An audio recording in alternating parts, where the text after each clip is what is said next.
ইনশাআল্লাহ আল্লাহর পর আস্থা রেখে ভরসা রেখে বলতে পারি যে বাংলাদেশের মানুষ একটা পরিবর্তন চায় এবং 13 তারিখ থেকে বাংলাদেশের মানুষ একটা পরিবর্তন দেখতে চাচ্ছে। 12 তারিখের পরেই 13 তারিখ যে পরিবর্তনটা আসবে, এটি আসবে আমাদের যুব সমাজের আকাঙ্ক্ষার উপর ভর করে, আমাদের মায়েদের নিরাপত্তার আকাঙ্ক্ষার উপর ভর করে, গোটা বাংলাদেশের ইজ্জতের উপর ভর করে। আমরা আর কোনো আধিপত্যবাদকে মানব না, আমরা আর কোনো ফ্যাসিবাদ দেখতে চাই না, আমরা আর কোনো দুর্নীতিগ্রস্ত সরকার এই দেশে দেখতে চাই না। আমরা একটি মানবিক বাংলাদেশ দেখতে চাই। সেই বাংলাদেশে আপনাদের দোয়া এবং ভালোবাসায়, মহান আল্লাহ তাআলার ইচ্ছায় বিইজনিল্লাহ ইনশাআল্লাহ এই 11 দল আপনাদের পক্ষ হয়ে এই জাতি পরিচালনা করবে। কাজেই আপনারা যদি ডাক্তার সৈয়দ আব্দুল্লাহ মোহাম্মদ তাহেরের উপর আস্থা রাখেন, তাকে বেছে নেন আপনাদের পবিত্র মূল্যবান ভোটের মাধ্যমে, ইনশাআল্লাহ আমি আল্লাহর উপর ভরসা করে বলতে পারি মন্ত্রী পরিষদে একজন সিনিয়র সদস্য এই চট্টগ্রাম পাবে ইনশাআল্লাহ। এখন সিদ্ধান্ত আপনাদের। চট্টগ্রামবাসী এই সুযোগ কাজে লাগাবেন কিনা এটা চট্টগ্রামবাসীর সিদ্ধান্ত। তবে আমি আগেই বলেছি, মূল ফয়সালা আল্লাহ রাব্বুল আলামিনের। কুলিল্লাহুম্মা মালিকাল মুলকি তুতিল মুলকা মান তাশাউ ওয়া তানজিউল মুলকা মিম্মান তাশাউ। এটি আল্লাহ তাআলার ফয়সালা, আমরা গভীরভাবে বিশ্বাস করি। তবে যেহেতু 15.5 বছর বিশেষভাবে এই বাংলাদেশের মানুষ, আলেম ওলামা, রাজনৈতিক প্রতিপক্ষ আওয়ামী লীগের যারা ছিলেন, সিভিল সোসাইটির সদস্যবৃন্দ, সাংবাদিক বন্ধুগণ, এক কথায় সারা দেশবাসী যেহেতু মজলুম ছিলেন আর আমরাও মজলুম ছিলাম, আমরা আশা করছি এখনো যারা মজলুম তাদের পক্ষেই বাংলাদেশ থাকবে ইনশাআল্লাহ। আরেকটা কথা একেবারেই পরিষ্কার করতে চাই, আমরা দলীয় কোনো শাসন এই দেশে দেখতে চাচ্ছি না, আমরা জামাতে ইসলামীর বিজয় চাচ্ছি না, আমরা 18 কোটি মানুষের বিজয় চাচ্ছি। 18 কোটি মানুষের বিজয়ী হবে আমাদের 11 দলের সবার বিজয়। চট্টগ্রামে এই প্রতীকটি দাঁড়িপাল্লা, 300 আসনে বিভিন্ন জায়গায় বিভিন্ন প্রতীক থাকবে। এই প্রতীকের পক্ষে জনগণকে সাথে নিয়ে 11 দল লড়ে যাবে ইনশাআল্লাহ। যেখানে যে প্রতীক, আমরা সেই প্রতীকের সঙ্গে হয়ে যাব এবং 300 আসনেই জিতে আসার জন্য আমাদেরকে চূড়ান্ত লড়াই করতে হবে। আমরা বিশ্বাস করি সত্যের বিজয় হবে ইনশাআল্লাহ। যা আল হক ও যাহাকাল বাতিল ইন্নাল বাতিলা কানা যাহুকা। বাতিল সব তছনছ হয়ে যাবে ইনশাআল্লাহ। 5 তারিখের পর আপনারা দেখেছেন কার কি কর্মকাণ্ড, কার কি চরিত্র। আগেরটা রাখলাম, অতীতের খাতায় থাক, বর্তমান বিবেচনায় নিলেই বাংলাদেশের মানুষের জন্য সিদ্ধান্ত নেওয়া কঠিন হবে না ইনশাআল্লাহ। যারা আমার সম্পদেও হাত দেয়, যারা আমার জীবনেও হাত দেয়, যারা নিজেদের জীবনকে শেষ করে দেয় এবং যারা আমাদের মায়েদের ইজ্জতে হাত দেয়, আমার মায়ের পেটে লাথি মারে, আমার মায়ের কাপড় খুলে নেওয়ার জন্য হুঙ্কার দেয়, তাদের হাতে কি বাংলাদেশের 9 কোটি মা নিরাপদ? তো তারা মাথা গরম করলো কেন শীতের দিনে? এখন তো মাঘ মাস, নাকি এখন চৈত্র মাস? মাঘ মাসে মাথা গরম হওয়ার কোনো কারণ ছিল না।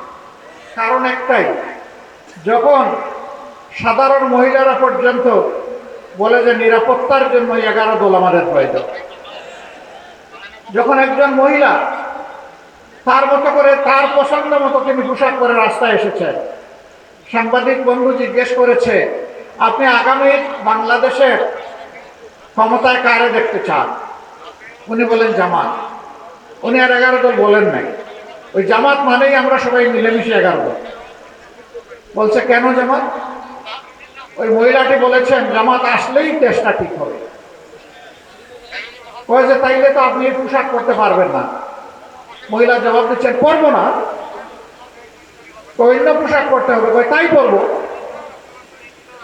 আচ্ছা, জামাতের কোন জিনিসটা আপনার ভালো লাগে? ওই জামাতই আমার ভালো লাগে। এই যে মা বোনদের এই অ্যাটিচিউড, তারা তাদের রাস্তার ঠিকানা হিসাবে 11 দলকে এখন দেখছে, এইটাই কাউকে কাউকে একটু পেরেশান করে তুলেছে।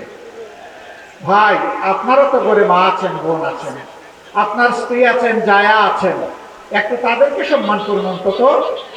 যদি তাদেরকে সম্মান করেন, তাহলে তাদের মতো আরেকজনের দিকে তো আপনি লাল চোখ দিয়ে তাকাবেন না, তাদের মতো আরেকজনকে আপনি বিরক্ত করবেন না, তাদের মতো আরেকজনের গায়ে আপনি হাত দিবেন না।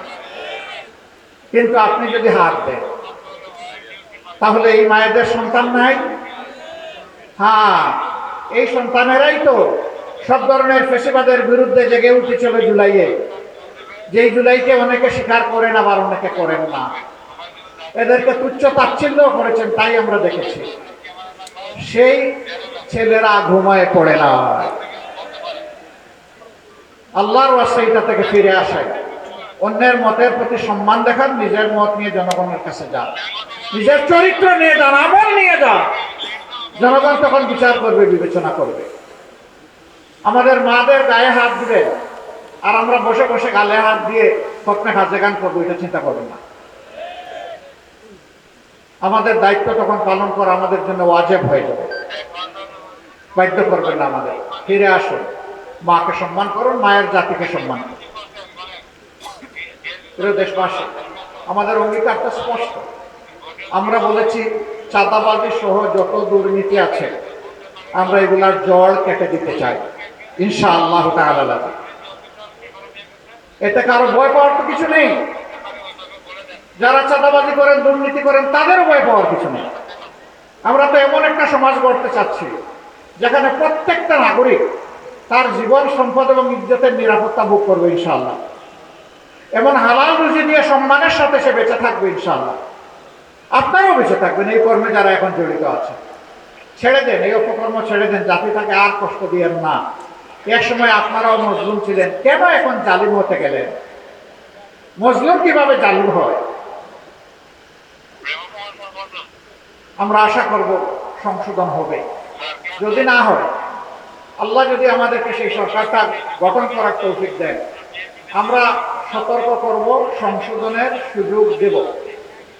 যারা সংশোধন হয়ে, সতর্ক হয়ে সুস্থ জীবনে ফিরে আসবেন, তাদেরকে আমরা বুকে জড়িয়ে আলিঙ্গন করব।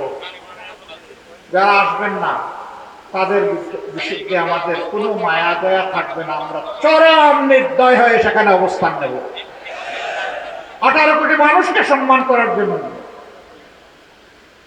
সরকারি চাকরিতে, বিভিন্ন বাহিনীতে, বিভিন্ন অফিসে, আদালতে, মিল, ফ্যাক্টরি, সেক্টর, ইন্ডাস্ট্রিতে যারা আছে, আমরা জানি অনেকের বেতন দিয়ে সম্মানজনকভাবে চলা কঠিন। এই সরকার হবে একটা জনকল্যাণমূলক সরকার। এই সরকার প্রত্যেকটি রাষ্ট্রের প্রত্যেকটি লোককে, প্রত্যেক নাগরিককে, প্রতি কর্মকর্তা কর্মচারীকে সম্মানের সাথে বাঁচার জন্য যাই দরকার তাই করবে ইনশাআল্লাহ। তারাও যাতে আনন্দের সাথে, স্বস্তির সাথে তাদের দায়িত্ব পালন করতে পারে।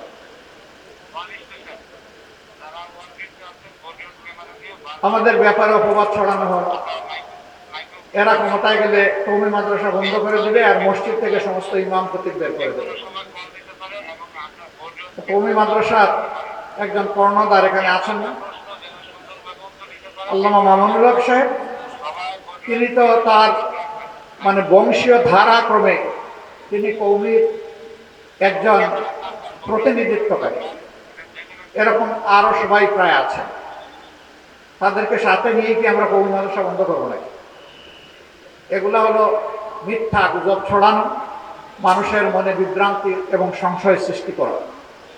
তবে মানুষ কুল খেতে খেতে এমন এক পর্যায়ে গিয়ে পৌঁছেছে, এখন আর এগুলা কানে তুলে না মানুষ।